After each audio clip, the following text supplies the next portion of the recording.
তো এখন আমরা আছি হচ্ছে পৃথিবীর সবচেয়ে ছোট্ট দেশে। কত ছোট জানো?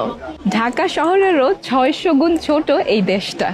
মাত্র 121 একর জায়গা নিয়ে হচ্ছে এই ভ্যাটিকান সিটি, এবং এই দেশটা ইটালির রোমের মাঝখানে একটা স্বাধীন এবং সার্বভৌম একটা নগর রাষ্ট্র।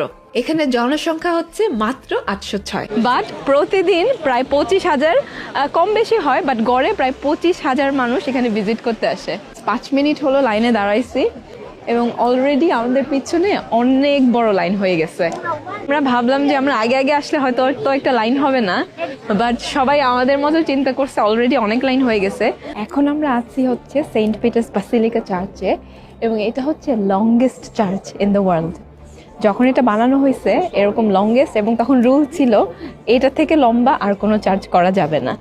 এবং এই চার্চটা এত বড়, 2টা ফুটবল ফিল্ড এটার মধ্যে করা যাবে। এবং এটা যে সিলিংটা আছে এটা পুরোটা হচ্ছে গোল্ড প্লেটেড কাজ করা, পিওর গোল্ড প্লেটেড। এইটা ছাড়াও এটার আশেপাশে যে আর্ট ওয়ার্ক আছে, স্ট্যাচুজ আছে, এটার ভিতরে যত জিনিস আছে এটা যে কত expensive, it's like beyond imagination. তোমাকে একটা ইন্টারেস্টিং জিনিস দেখাই, এদিকে আসো।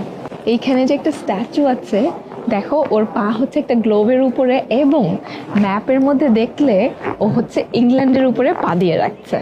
এটা হচ্ছে ইংল্যান্ডকে ধিক্কার জানানোর জন্য। ইংল্যান্ডের একটা রাজা ছিল হেনরি দ্য 8, ও হচ্ছে অনেকগুলো বিয়ে করেছিল, হ্যাঁ, কিন্তু ক্যাথলিক রিলিজনে একটার বেশি বিয়ে করার নিয়ম নেই, একটাই বিয়ে করা যায়।